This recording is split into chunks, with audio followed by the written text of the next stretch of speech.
This is Batman 3D, an all-new, at the time, graphic novel by John Byrne from 1990, 3D effects by Rayzone. This book is kind of special to me. I've been looking forward to talking about this one for a while. First of all, it's a book I can remember seeing on the shelves at Walden Books in the local mall every time I went to that bookstore and would take a look at the graphic novel section. It was always there, and I kind of always wanted it, but there were other things that took precedence over at the time. I never got it, and now that I'm a grown adult, I can go on eBay and buy one myself. Even though technically I got a used copy that doesn't have the 3D glasses with it, I don't care because I have my own 3D glasses now because I am, again, a grown adult.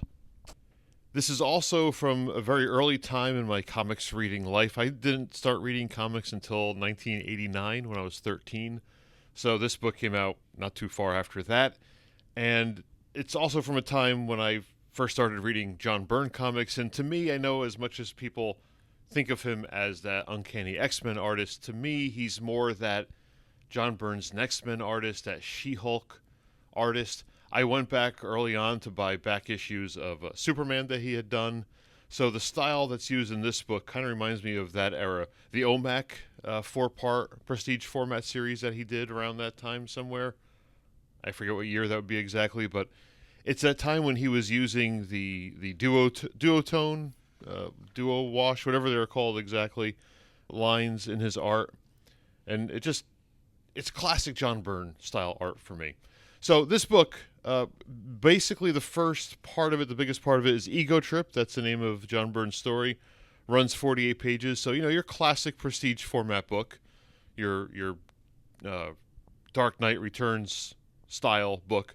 This is a little bit bigger. It's got a larger size to it. It includes a gallery, pinup gallery, and also has Robot Robbers, which is a 3D story from back in the 50s that they did. That gets reprinted here as well. Again, Rayzone did the 3D work on here, and this was nice of them back then. If you didn't want to rip the 3D glasses out of the book, if you wanted to keep the book perfectly mint, they were worried about that even back in 1989, folks, 1990, folks. You could send $1 to Rayzone's P.O. Box, and he would send you a pair of 3D glasses so you could read this without destroying the book. And Zone's work in this book is awesome. First of all, it's black and white, which I always love because I think 3D always works best that way. Zone did some amazing stuff with the Wildstorm books in the late 90s, but to me, I don't know, for some reason this style of art tends to work best. He definitely goes in heavy on the idea of this being a sort of a light box, the old shoebox things he had to do in grammar school where you'd build a set inside of a shoebox. So this frame would be the edge of the shoebox and you look inside and you could go deeper into it and see what's going on in these pages.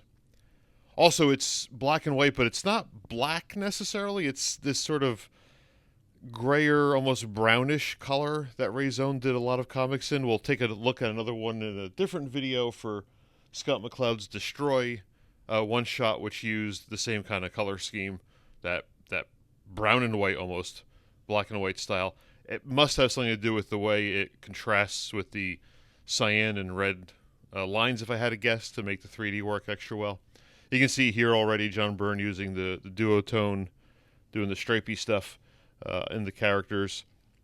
This is such a simple panel here, you think it wouldn't be that much, but it's kind of really cool. The lettering is up here at the page level, as is Jim Gordon here. His arm is popping out a little bit. This person is a little bit deeper than him, and that background goes back pretty far, further than I would think Zone would usually go, but it works very well. It looks kind of cool. It looks very cool. The neat trick John Byrne does with this story is combining sort of 1990 continuity in that there is a reference to Joker having killed Robin in here, but the villains and the style he draws them in and the style they act in is pure sort of 1960s camp and earlier. Maybe more of a throwback to the 50s Batman comics from when 3D was first, the raging thing. But you'll see all the fun traps Batman gets set up to be trapped into. You'll see the characters themselves have the design of more of the classic old school sort of Robinson era Batman art.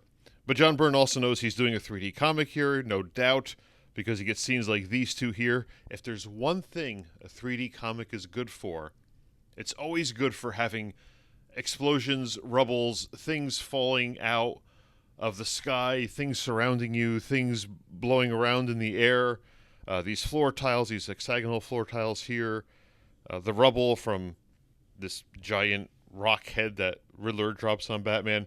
All that stuff works really great in 3D. Pops out a lot. Batman pops out here. Actually, I can. It's always fun when I'm trying to talk and point to things in the book, and I feel like my finger is going to go behind the character, and I have to remind myself I'm wearing 3D glasses. It's not actually a 3D piece of paper. But Batman pops out pretty good there. That's one of the examples where Ray Zone goes for moving stuff outside the light box, and it really works. These couple of panels here do as well.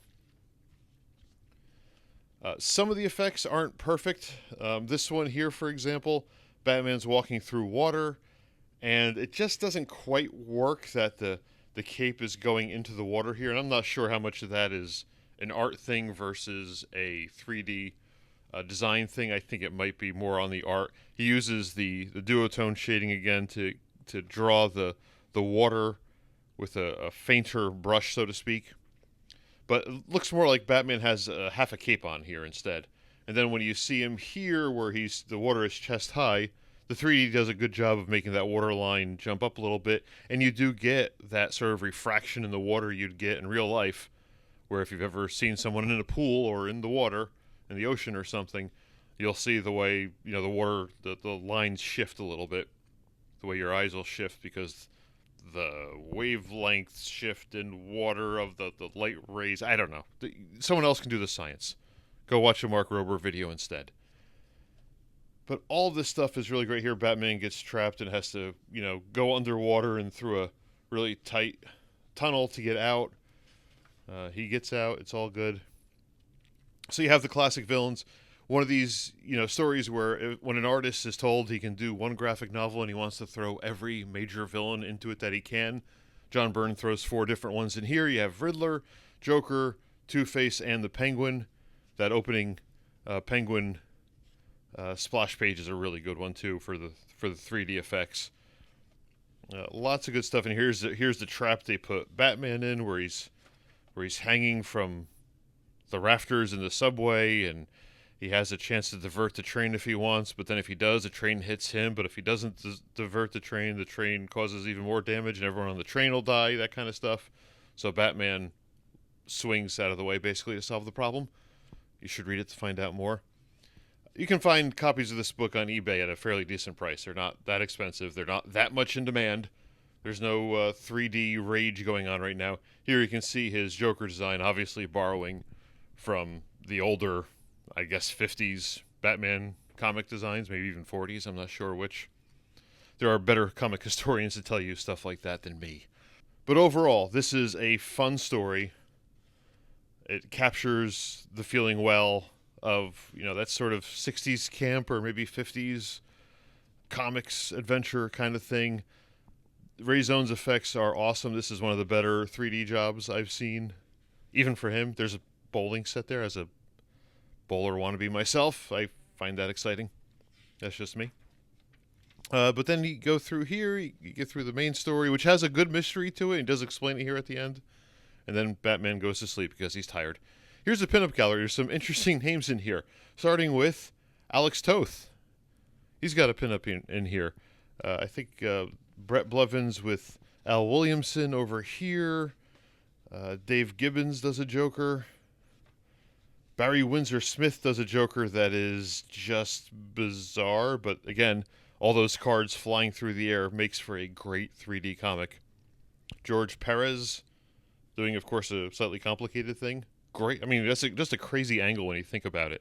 He's sort of drawing from that 3D top-down perspective and gives it lots of different layers to go through there. That's some good stuff. Art Adams in there. Not the last time that Ray Zone will touch an Art Adams comic, and I'm sure we'll get to that at some point. Klaus Janson and Mike Mignola, of course. That Mike Mignola piece, I didn't look at that before. I don't think the first time I read through this book. That pops out really nicely. All these little bats are flying up at you. A lot of this is off the page. So this is a good example of where Ray Zone didn't go for the lightbox effect. He went for things popping off the page, and it works really well. And then, of course, you get to the back, and you have this Batman robot robbers story, which I'll leave that as a test for the reader. You can go ahead and read this. I'm looking through it, just looking at the art. The 3D effects are nice. They're fine.